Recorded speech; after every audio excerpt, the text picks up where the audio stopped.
Hey Marietta, so I'm back with Orphan Chapter 24 Pia, continuing. For trying to make me feel better and for not asking me to leave. Thank you for being honest with me, Mrs. Hudson said. I just wish I had known sooner. I hate to think of you carrying such a heavy burden on your young shoulder.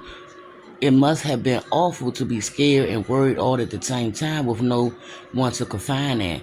She got up and returned to the other chair. No more secrets, all right? Yes, ma'am, Pia twisted the handkerchief between her fingers. Maybe she was pushing her luck, but she had to know. May I ask you something, ma'am? Of course, Pia, anything. Pia hesitated, unsure she should continue. Please, Mrs. Hudson said, tell me what you were going to say. No more secrets, remember? Pia nodded. Well, I didn't mean to, but I overheard you and Nurse Wallace talking, and I saw what you gave her. Mrs. Hudson shifted in her chair, picking imaginary lint from her shirt. It was a donation, she said, for the orphans. Then why don't you want Dr. Hudson to know? Color boomed on Mrs. Hudson's cheek. When she finally met Pia gaze again, she said, because he'd be angry if he knew the truth. I swear I won't tell, ma'am. I'm only asking because I feel like Nurse Wallace might know something about my brothers. Mrs. Hudson frowned. What makes you say that? Because of the things that she asked me and because she kept saying I was lying. How did she know I wasn't being honest? I don't know. That's a good question. I'm sorry to keep prying, ma'am, but what's the truth about the money you gave her? Mrs. Hudson leaned forward and lowered her voice, her face taut with guilt. It was a finder's fee. I'm sorry, Pia said, but I don't know what that is. It was a payment for finding Cooper. Nurse Wallace said she find babies for people who lost children or can't have their own, then charges a fee to help with the expenses. I didn't ask her to find Cooper, but she said I had to pay her anyway, so she could help other children. Otherwise, she paused, misery contorting her features.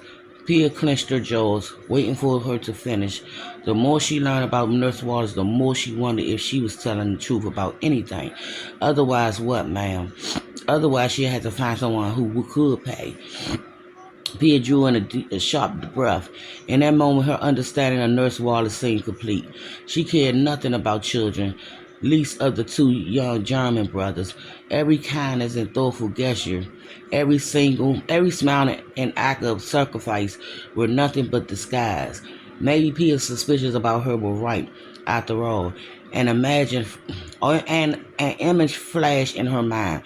The look on Nurse Wallace's face when Pia had asked her to help find Ollie and Max, both at the orphanage and at the Hudson's. She looked like she'd seen a ghost. Excuse me for saying so, ma'am, but that doesn't seem right. It sounds like Pia hesitated, unsure she should say what she was thinking. It sounds like what, Mrs. Hudson said. Please finish what you were saying. It sounds like she's selling children, ma'am. Mrs. Hudson froze. When I tried looking at her ledger, Pia said, there was quite a lot of money in her bag, and I wondered where it came from. She started to say more, but suddenly had another thought.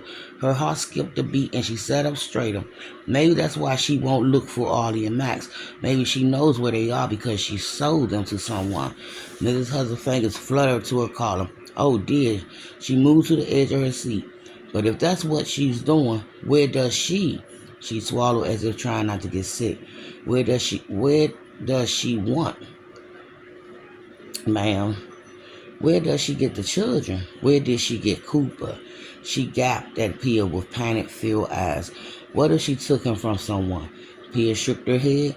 I don't think that's how she's getting them. And I will be back with the continuation of Orphan.